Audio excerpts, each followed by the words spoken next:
Hello दोस्तों, आप सभी कैसे हैं? जैसे कि मैंने आज एक नया इनिशिएटिव लिया है, तो इस नए इनिशिएटिव में ये करने वाला हूँ कि जैसे कि जो-जो इम्पोर्टेंस जो एग्ज़ाम के पर्सपेक्टिव से मतलब इंडिया के कोई भी एग्ज़ाम हो सकता है, वो उस एग्ज़ाम में जो करंट अफ़ेयर्स आता है या फिर सिर्फ़ इस पे करंट अफ़ेयर्स ही नहीं, प्लस मैं स्टैटिक भी कवर करने वाला हूँ करंट के साथ रिलेट करके। तो ये इस पर्पस के लिए आपको एग्ज़ाम में हेल्पफुल हो सकता है, एग्ज़ाम में ये वीडियोज़।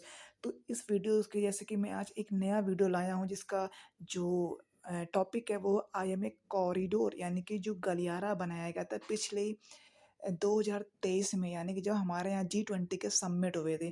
तो आइए चलते हैं, वीडियो को शुरू करते हैं बिना किसी देरी के। तो जैसे कि जो इंडिया अब आईएमए का जो फुल फॉर्म होता है, अब भई ये फुल फॉर्म भी कहीं-कहीं कोई एग्ज़ाम में पूछ लेते हैं। जैसे कि पूछ लेंगे कि what is the full form of IMA? तो India, Middle East, Europe economic corridor यानी कि ये जो इंडिया को हमें सीधे यूरोप पहुँचा रहा है। नाम से ही लग रहा है India, Middle East, Europe economic corridor यानी कि जो इकोनॉमिक है यानी जो अर्थव्यवस्था है, उसको कैसे हम लोग और स्ट्रॉन्ग कर सकते हैं। तो ये उसके लिए मेनली उसी के लिए ये फॉर्म हुआ है। तो जैसे कि जो आईएमएक है, ये जो आईएमएक जो कॉरिडोर गलियारा बनाया गया है, ये कंसिस्ट यानी किन-किन रास्तों से गुज़र के चल रहा है। तो ये रेल को भी कवर कर रहा है, शिप को भी कवर कर रहा है, यानी कि रेल प्लस शिप यानी कि वाटर प्लस लैंड दोनों को कवर करके चल रहा है। यानी कि ओशियन से भी गुज़र के जा रहा है और लैंड से भी जा रहा है।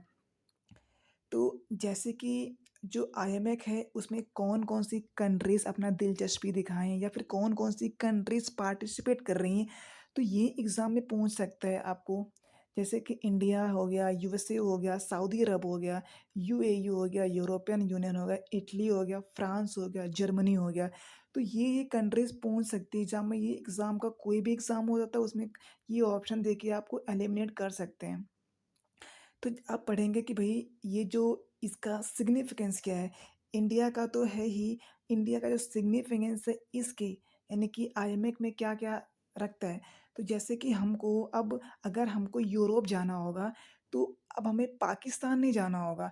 यानी कि ये आप कह सकते हैं कि एक शॉर्टकट वे बन गया है, यानी कि शॉर्टकट रास्ता बन गया हमें सारा कुछ करने के लिए यूरोप पहुँचने के लिए, ट्रेड के लिए, रिलेशन मेंटेन करने के लिए, कोई भी काम करना है तो हमें यू पाकिस्तान नहीं जाना होगा, तो उसके हम बाईपास करके सीधे पहुँच सकते हैं वेस्टर्न कंट्रीज़ में यानी यूरोप में हम एंटर कर सकते हैं। जैसे कि strategic engagement with Arabian peninsula और दूसरा है कि स्ट्रैटेजिक यानी कि कैसा-कैसे ये रिश्ते बनाने में अराबियन पेनिनसुला से ये साबित हो सकता है। तो जो कॉरिडोर डिपेंड्स कर रहा है India's strategy by establishing enduring connectivity and eliminating political sorry यानी कि जो जैसे कि जो ये हमारा जो आईएमएफ जो कॉरिडोर है ये हमको कनेक्टिविटी एक मजबूत जो कनेक्टिविटी दे रहा है। सीधे हमको क्या कर रहा है यूरोप पहुँचा रहा है। एक थोड़ा-सा टाइम टेकन तो अभी स्टार्टिंग में रहेगा लेकिन जैसे-जैसे हमारे टाइम ओवर द टाइम क्या हो रहा है कि ये हमको शॉर्टकट रास्ता दे रहा है, हमें डायरेक्टली यूरोप पहुँचा रहा है और हमें क्या ट्रेड में भी कई सारे हमें फ़ायदे हो सकते हैं। तो जैसे कि अब इसका सिग्निफिकेंस हो गया जैसे कि जॉब क्रिएट करेगा, यानी कि अब जॉब कैसे क्रिएट करेगा? अरे भाई समझो ना कि एज़ इकोनॉमिक जो एक्टिविटीज़ होंगी एक्सपैंड होंगी ड्यू टू इम्प्रूव्ड कनेक्टिविटी क्योंकि अब हम लोग जैसे कि यूरोप को जाना है, तो वहाँ भी क्या हो रहा है कि अगर कोई ये माना जाता है, ये फैक्ट है कि अगर किसी भी देश की या फिर किसी भी कंट्री की अगर उसका इंफ्रास्ट्रक्चर सही है, तो वो मायने में देश क्या है, बहुत ही आगे जा सकता है। यानी कि अगर आपको रोड ही नहीं आपको अगर रिमोट एरिया में एंटर करना है, अगर वहाँ तक रोड ही नहीं है, तो क्या फ़ायदा? तो इसीलिए जो हमारे देश में पहले अंग्रेज़ों ने रूल किया है, राज किया था, वो सबसे पहले आके अपना रूल यानी रेलवे नेटवर्क बिछाए, ताकि कम से कम वहाँ तो हम पहुँच तो पाएँ कम से कम, तभी तो हम सारा कुछ वहाँ से ट्रेड वगैरह कर पाएँगे। तो इनका जो रेलवे बनाने का उनका तो मोटिव था ही, प्लस हम लोगों को इंग्लिश भी सिखाना था। तो उस पे स खैर नहीं जाते हैं, वो अलग टॉपिक हो जाएगा।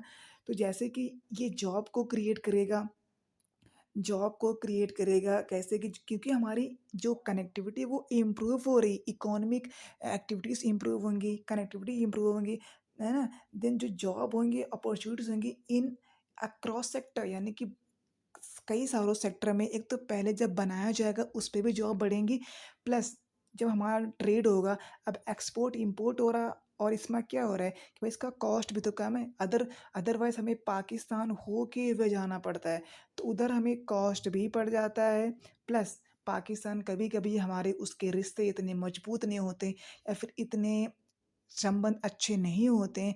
ख़ैर आजकल थोड़ा पाकिस्तान हमारे कंट्री दिलचस्पी रख रहा है, तो उस पे नहीं जाते हैं, वो अलग टॉपिक हो जाएगा।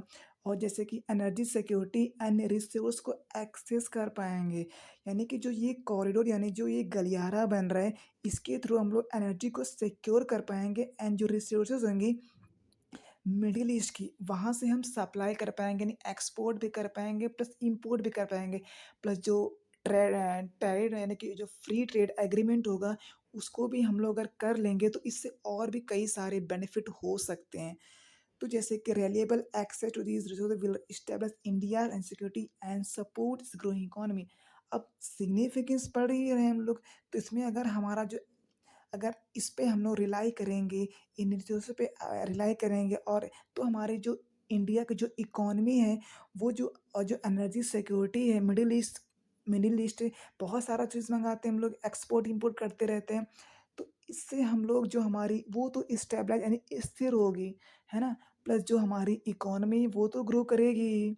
सो ये मेरा वीडियो रहा, अगर आपको अच्छा लगे तो आप चैनल को सब्सक्राइब ज़रूर कर दीजिएगा, अगर ना लगे तो आप डिसलाइक कर दीजिएगा इसके और बाकी धन्यवाद।